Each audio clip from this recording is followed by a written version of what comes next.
Assalamualaikum warahmatullahi wabarakatuh. Salam sejahtera bagi kita semua. Perkenalkan, kami dari kelompok 3. Hari ini kami akan mempresentasikan tentang kesusastraan zaman Heian. Pertama-tama saya akan memperkenalkan anggota kelompok kami. Pertama ada Anissa Salsabila, kedua ada saya, Fitri Herfiani, ketiga ada Gabriela Astrid, keempat ada Miranda Adli Fahira, kelima ada Muhammad Aziz Mazaya, dan terakhir ada Randiani Alita. Mari kita mulai presentasinya.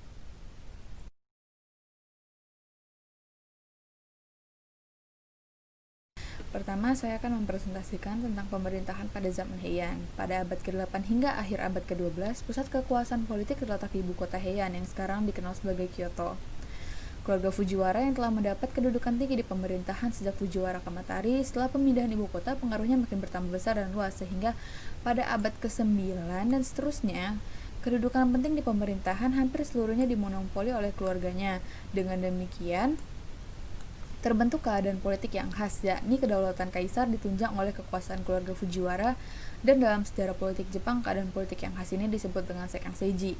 Selama akhir abad ke-9, putra Kaisar Uda yaitu Kaisar Daigo memerintahkan penyusunan Kokiwakashu atau Kokinshu, yaitu antologi kekaisaran pertama dari puisi pribumi. Meskipun upaya restorasi kekaisaran oleh Uda dan Daigo akhirnya gagal, pemerintahan Uda dan Daigo dianggap sebagai zaman keemasan pemerintahan kekaisaran dan perkembangan budaya. Lalu pada tahun 967, dengan aksesi Kaisar Reizei, Fujiwara no Saneyori menjadi bupati yang mengarah pada pelembagaan Kabupaten Fujiwara yang mencapai puncaknya ketika Fujiwara no Michinaga memegang kendali. Putri tertua Michinaga yaitu Shoshi menjadi permaisuri Kaisar Ichijo dan melahirkan dua kaisar berikutnya yang bernama Go Ichijo dan Go Suzaku. Murasaki Shikibu mungkin menulis sebagian besar Genji Monogatari saat menjadi dayang Ratu Shoshi, sementara Sei Shonagong, penulis Makura no Shoshi, adalah seorang permaisuri Teishi, yaitu permaisuri Kaisar Ichijo. Pada paruh kedua abad ke-11, Kaisar pensiunan, yaitu Shirakawa, yang melepas tahta pada tahun 1086 lalu mendirikan sistem Insei di mana pensiunan atau pensiunan kaisar mengendalikan kaisar dan memegang kekuasaan politik dari belakang tahta. Pensiunan Kaisar Shirakawa yang mengambil sumpah suci pada tahun 1096 dengan demikian memegang kendali selama 43 tahun melalui 3 pemerintahan kekaisaran. Sistem negara Ritsuryo abad ke-8 terus beroperasi selama periode Heian dan menyediakan kerangka kerja untuk sistem negara berbasis pengadilan yang muncul di awal abad ke-10. Salah satu karakteristik utama dari negara berbasis pengadilan ini adalah konsentrasi kekuasaan secara bertahap di luar ibu kota, yaitu di gubernur provinsi atau Zuryo. Ini diambil dari bangsawan kelas menengah yang hasilnya meningkatnya ketidakteraturan. Lalu pada tahun 939 terjadi dua pemberontakan, satu dipimpin oleh Taira no Masakado dan lainnya oleh Fujiwara no Sumitomo. Namun keduanya berhasil ditundukkan. Pada abad ke-11 dan ke-12, sistem kenegara bagian Ritsuryo telah banyak digantikan oleh sistem Shoen, yang menjadi fondasi bagi masyarakat provinsi berbasis desa. Samurai memainkan peran baru dalam pemaksaan dan pertahanan dalam sistem ini. Lalu, klan Taira mengambil alih kendali pemerintahan istana sampai mereka pada gilirannya digulingkan oleh Minamoto, klan militer yang berbasis di timur, di Kamakura.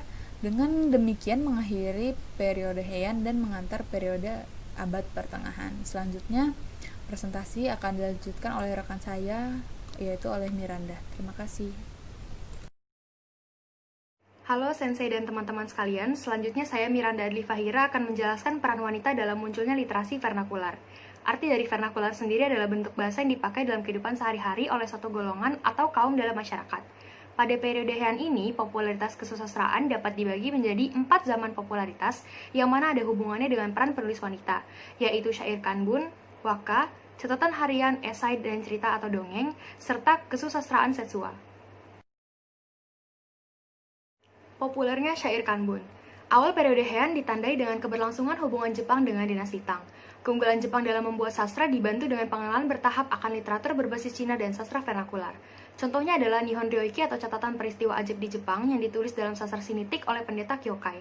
Penulis paling terkenal pada periode ini adalah Sugawara no Michizane dengan tulisannya di dalam kanji dan kanbun. Kanbun sendiri berarti karangan dalam ragam tulis bahasa Tionghoa klasik dengan penulisan vertikal dari atas ke bawah, tentu tanpa adanya penggunaan kana.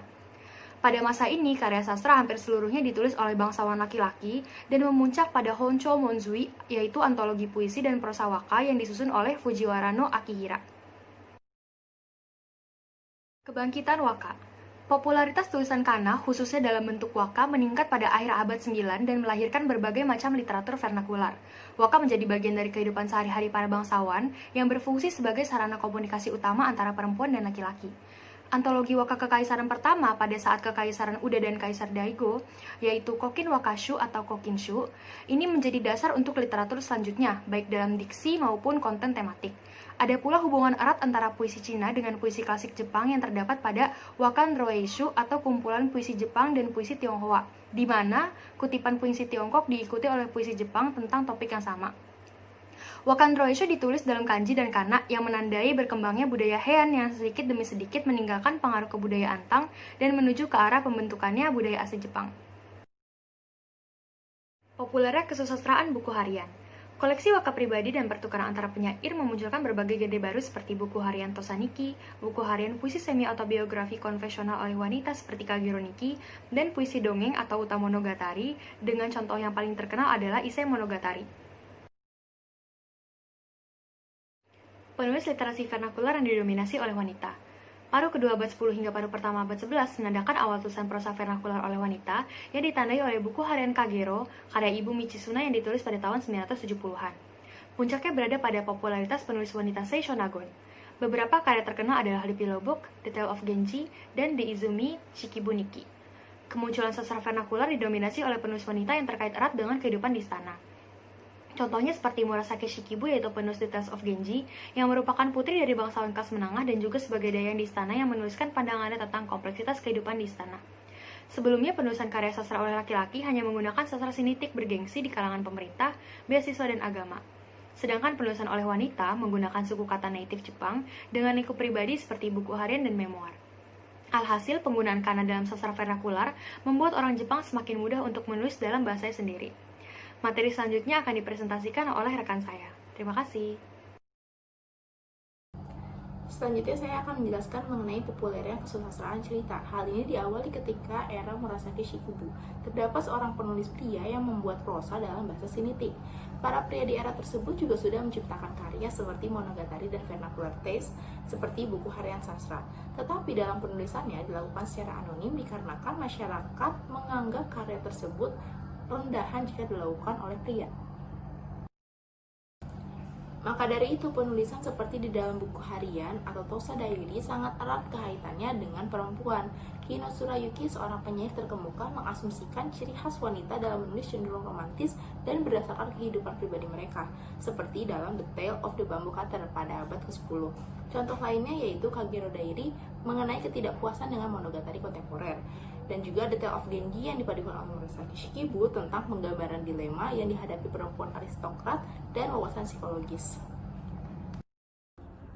Tetapi pada abad ke-11, literatur wanita mulai berkurang. Hal ini dikarenakan klan dari Fujiwara menurun dan memunculkan kembali karya di masa kejayaan atau pada masa emas seperti karya Eiga Monogatari yang membahas mengenai kabupaten yang kembali ke puncaknya, dan The Tales of Flowering Fortunes yang membahas mengenai pencapaian Michinaga. Selanjutnya saya juga akan menjelaskan mengenai disusunnya cerita sejarah dan kesusastraan Setsuwa. Pada periode Heian akhir ditandai dengan adanya koleksi Setsuwa atau Tales of Times New Past seperti Konjaku Monogatari yang menjelaskan tentang pengaruh kuat Buddhisme, kisah kelahiran tanah suci, dan kehidupan rakyat jelata provinsi. Setsuwa sendiri ditulis dalam bahasa sinitik dengan gaya campuran kana dan kanbun kudoku. Kanbun kudoku sendiri adalah gaya bahasa Jepang dalam membaca prosa Cina, yang pada akhirnya menghasilkan The Tales of the Heike sebagai khas abad pertengahan awal. Di akhir periode Heian, literatur istana berdasarkan waka dan monogatari berkembang di kalangan aristokrat atau kalangan bangsawan dan di kalangan lingkungan istana. Menurut antologi waka Kekaisaran Heian yang terpenting ialah Senzaishu pada tahun 1188 yang disusun oleh Fujiwara no Sunzei dan Fujiwara no Teika, anaknya dari Fujiwara no Sunzei. Mereka berdua adalah penyair paling penting di periode pertengahan.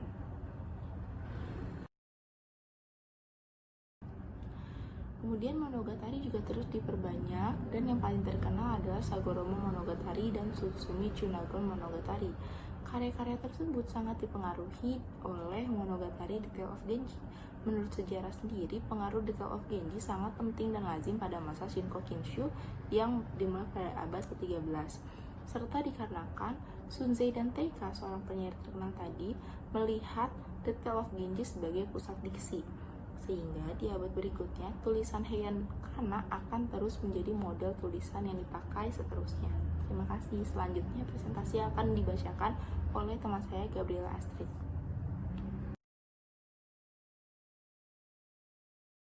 Kokinshu dan puisi Istana Heian. Kokin Wakashu yang disingkat sebagai Kokinshu merupakan koleksi puisi-puisi waka, menandai fase besar dari evolusi puisi di Jepang, mengikuti pendahulunya yaitu Mangyoshu pada abad ke-8. Kosakata yang meluas pada zaman ini semakin mengelaborasikan perasaan, sensasi, dan perilaku manusia sampai pada derajat tertentu. Hal tersebut membangun ketertarikan dalam mengkontekstualisasi puisi melalui karya prosa yang sekuensial. Perbedaan Mangyoshu dan Kokinshu bisa dilihat dari cara manifestasi keseimbangan latar dan pelaku dengan menggunakan kata kerja dalam kekayaan kosakata yang ada pada masanya. Mangyoshu menggunakan banyak kata-kata intransitif miyu atau muncul yang menandakan pemandangan alam sebagai wujud dari kekuatan spiritual yang termanifestasikan kepada makhluk hidup yang menjadi pelakunya. Sementara Kokinshu menggunakan kata intransitif miru atau melihat yang merekonstruksikan latar pemandangan kepada penikmatnya. Perubahan ini mendorong gaya puisi mitate atau perumpamaan suatu objek dengan objek lain yang terpisah waktu maupun jarak. Contoh penggunaannya adalah dalam penggunaan kakekotoba atau kosakata poros di mana suku kata atau huruf yang sama memiliki dua makna yang berbeda dan terpisah. Apabila dituliskan dalam gaya kaligrafi ashide, kata-katanya dapat menggambarkan pemandangan. Lalu ada antologi yang muncul juga setelah Kokinshu. Yang pertama, Gosen Wakashu, mengenang puisi-puisi dari editor antologi Kokinshu, Ki no Tsurayuki dan rekan-rekannya. Dan yang kedua ada Shui Wakashu, mengadopsi puisi-puisi Uta dari periode Heian. Kokinshu, Gosenshu, dan Shuishu menjadi Sandaishu atau yang disebut antologi tiga pemerintahan. Pemerintahan ini merujuk kepada pemerintahan Daigo, Murakami, dan Kazang. Periode antara Mangyoshu dan Kokinshu disebut-sebut sebagai masa gelap dalam pelestarian naskah antologi asli. Baru pada masa Kokinshu berjalan, pelestarian lebih diperhatikan. Puisi pada zaman Heian masih dibuat pada acara-acara formal kekaisaran seperti pesta ekspedisi berburu, prosesi kekaisaran, dan ceramah tentang Nihonshoki. Puisi waka yang tradisional sifatnya menjadi interaktif dengan karya prosa, lukisan, maupun puisi-puisi lain yang memiliki kesinambungan alur. Hal ini menjelaskan kemunculannya pada 21 antologi puisi Uta oleh kekaisaran. Kendati demikian, tradisi lama seperti Furugoto, Kagura Uta, Azuma Uta, dan Fuzoku Uta dipertahankan pada zaman ini. Tahun 850 sampai 880 dikenal sebagai Rokasen Jidai atau masa 6 dewa puisi. Pada masa ini, klan Fujiwara berkuasa di Kabupaten Fujiwara. Di bawahi Yoshifusa yang sering terlibat dalam pementasan Uta, contohnya adalah ketika pendeta Buddha menampilkan Choka dalam rangka ulang tahun ke-40 Kaisar Nimyo. Kompetisi puisi dan puisi layar pertama ada pada saat pemerintahan Kaisar Uda. Uda mengarahkan puisi Uta untuk membawakan tentang dirinya sebagai pusat peradaban dan semesta untuk mengukuhkan kekuasaannya. Lahirlah Shinsen Jikyo dan dua antologi gabungan yaitu Kudai Waka dan Shinsen Mangyoshu. Pada periode ini, puisi cenderung dikonteskan, alih-alih menjadi alat untuk mengkritik kebijakan pemerintah pada periode-periode selanjutnya. Dalam kontes-kontesnya, puisi yang sudah dipersembahkan ke Uda dilampirkan ke diorama yang bernama Suhama. Di dalamnya, Uda digambarkan sebagai perantara surga dan dunia manusia. Sementara untuk puisi layar, sesuai namanya, puisi ditampilkan dalam layar-layar sambil dibacakan kata-katanya. Biasanya dilakukan dalam upacara kelahiran, pemahkotaan, dan hal-hal yang berhubungan dengan kekaisaran. Bentuknya biasanya adalah puisi yang dituliskan bersama lukisan pemandangan atau suatu kejadian sekuensial pada layar-layar kertas yang bisa dilipat menjadi 4-12 bagian. Bahasa yang digunakan dalam puisi layar membawakan nuansa ketersiratan atau ambiguitas dan kejenakaan. Ambiguitas didukung adanya aturan 31 suku kata yang memungkinkan penggunaan sebutan kehormatan, sehingga membuat Uta menjadi alat komunikasi yang fleksibel dalam masyarakat yang hierarkis. Selanjutnya akan dijelaskan oleh rekan saya, Alita. Perkenalkan, nama saya Randiani Alita. Sekarang saya ingin menjelaskan tentang kata pengantar Kokinshu. Kata pengantar tidak hanya mendefinisikan Uta, tapi juga menggambarkan sejarah, tujuan, dan fitur gaya, membuat mereka sebagai ambisius dalam lingkup kata pengantar besar keramat untuk shijing atau klasik puisi. Kompilasi Kokinshu diambil dari kata pengantarnya, yang menurutnya berasal dari perintah oleh penerus Uda Daigo. Penyelesaian antologi ditandai dengan perjamuan dan presentasi resmi untuk Persual Kerajaan pada tahun 905. Sebagai upaya untuk menghidupkan kembali rezim puitis musim semi Yoshifusha di bawah cucut angkatnya Tokihira. Kata pengantar kana menjadi batu santu bagi kisah-kisah puisi istana di kemudian hari, khususnya deskripsi pembukaannya tentang tindakan komposisi. Syair Yamato memiliki hati orang-orang akan benihnya yang terwujud dalam daun kata yang tak terhitung jumlahnya. Karena orang-orang di dunia ini tumbuh penuh dengan peristiwa dan perbuatan, mereka melekatkan hal-hal yang dilihat dan didengar di dunia pada apa yang mereka rasakan di dalam hati mereka dengan kata-kata. Dari kedua kata pengantar antologi, kata pengantar kana yang lebih banyak dikomentari, disusun oleh pemimpin redaksi antologi Kino Tsurayuki. Sesuai dengan minat dalam hati ini, kata pengantar kana menyajikan dunia sebagai sesuatu yang dirasakan oleh pikiran melalui hal-hal yang dilihat dan didengar. Pembagian antara unsur-unsur manusia dan alam ini juga menginformasikan catatan Tsurayuki berikutnya tentang 6 puisi gaya yang mungkin merupakan kontribusi yang paling inovatif untuk puitis Jepang. Kata pengantar mana dinamai menurut sastra Tionghoa yang ditulis oleh pasangan klan ilmiah Tsurayuki, Kino Yoshimochi, dimaksudkan untuk penguasa memberikan daftar prefantori dari 6 prinsip shijing, 2 yang terakhir sering bergantung pada manipulasi ortografi, mengingat penekanan ditempatkan pada daun kata-kata dalam bagian pembukaan kata pengantar. Jadi kedua pengantar ini punya kesamaan. Kedua kata pengantar Kokinshu sama-sama meminjam modal sejarah sastra Great Preface tentang kemunduran dan kebangkitan, mengklaim penguasa saat ini memperbarui kejayaan puisi sebelumnya sebagai kinerja publik setelah mundur ke kediaman pribadi di masa lalu.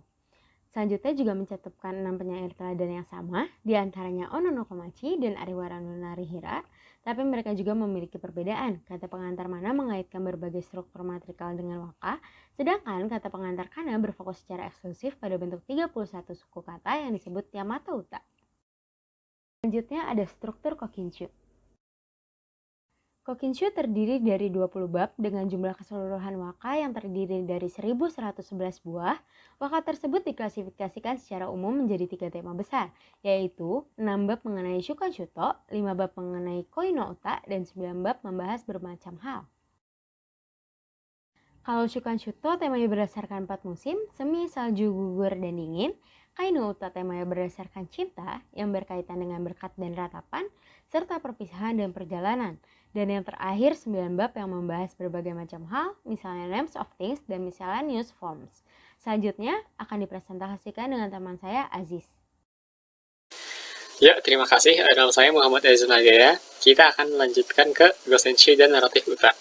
Perkembangan puisi kembali bangkit di masa kepemimpinan Kaisar Murakami. Hal ini ditunjukkan dengan diadakannya kembali Tentoku Dairi Uta Awase atau kontes puisi kerajaan era Tentoku di tahun 960. Dan acara ini yang juga menginspirasi penggambaran kontes gambar di Genji Monogatari. Pada periode ini, Uta digunakan setiap hari oleh para bangsawan. Hal ini terlihat dari penggunaan puisi kiasan untuk berkomunikasi sesama bangsawan lain baik secara lisan maupun tulisan. Tren ini juga dilambangkan dengan munculnya antologi waka kekaisaran kedua, yaitu Gosenshu, yang selesai beberapa tahun setelah kematian Tsurayuki. Tidak seperti Kokinshu, Gosenshu sukar akan kata pengantar, menggunakan puisi secara berlebihan dan tidak menyebutkan nama editornya. Gosenshu disusun pada 951 atas perintah Kaisar Murakami oleh Natsushibo no Gonin atau The Peer Court 5 yang dilakukan di kediaman Anshi yang merupakan istri Murakami. Gosenshu menyebutkan kehadiran wanita lebih banyak dibanding antologi waka kekaisaran lain. Mayoritas wanita ini adalah pelayan istana, tamu istana, gadis-gadis muda, putri, dan permaisuri dari periode Kaisar Suzaku. Wanita ini banyak muncul di bagian cinta yang digambarkan bertukar puisi dengan para bangsawan laki-laki. Bertukar adalah kata yang merangkum Gosenshu secara keseluruhan. Pertukaran puisi ini dituliskan dengan detail dan panjang, membuat Gosenshu menjadi puisi cerita pada zamannya. Mayoritas antologi yang ada di periode ini memiliki kesamaan dengan Gosenshu, yaitu membuat kisah atau cerita dari rangkaian puisi. Contoh paling awal adalah Tsurayukishu yang diakhiri dengan catatan orang ketiga akibat kematian sang pemeran utama. Hal ini juga menunjukkan bahwa antologi rumahan seperti koleksi puisi pribadi bisa berkembang menjadi kisah biografi melalui kontribusi pembacanya. Contoh lain yang terkenal adalah Iseishu, Ichijosesho Gyoshu, dan Meigetsushu. Baik, lanjut ke Shuishu dan Fujiwara no Kinto. Shuishu adalah antologi waka kekaisaran ketiga yang disusun oleh Kaisar Kazang. Kazang telah turun takhta saat Shuishu disusun, sehingga status kekaisaran dari Shuishu diragukan. Bahkan koleksi 571 puisi bersama dengan antologi Kazang bernama Shuisho lebih dihormati karena ditulis oleh penyair terkenal di masa itu, Fujiwara no Kinto. Shuishu bertumbuh pada pertandingan puisi dan puisi layar. Shuishu juga merupakan antologi yang pertama kali mencontohkan rengga atau linked verse. Di masa setelah turunnya Kazang, Fujiwara no Kinto menjadi orang yang sangat menentukan selera puisi di bawah lindungan Fujiwara no Michinaga. Kinto juga mendorong penggunaan waka sebagai bagian dari penjamuan tamu, pesta ulang tahun, dan acara resmi. Kinto juga adalah orang yang merepresentasikan seorang ahli puisi bangsawan di era budaya puisi kerajaan di abad pertengahan. Wakan Reishu adalah antologi pribadi karyanya yang menjadi ensiklopedia bagi penyair di abad pertengahan. Kinto juga menulis dua fakta puisi, Wakakuhong dan Shinsen Zuino. Wakakuhong bertumbuh pada makna tersirat atau Amari no Kokoro. Shinsen Zuino berisi lebih kepada kritik di mana puisi secara keseluruhan harus menggambarkan penjiwaan yang mendalam, menawan, dan dengan bentuk yang murni. Fakta tersebut juga berargumen tentang repetisi bunyi dalam puisi harus dihindari. Peran penting Kinto juga ditunjukkan pada periode puisi Kokinshu yang mempengaruhi uta kerajaan di abad ke-11 dan seterusnya.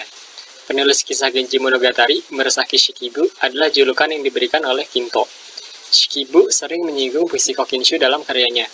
Mahakarya Shikibu merupakan perwujudan dari budaya istana dan menjadi template bagi karya sastra di masa selanjutnya. Kemasyhuran puisi Kokinshu sangat tinggi, bahkan melampaui periode Heian, dan mempengaruhi kesastraan Jepang berabad-abad kemudian.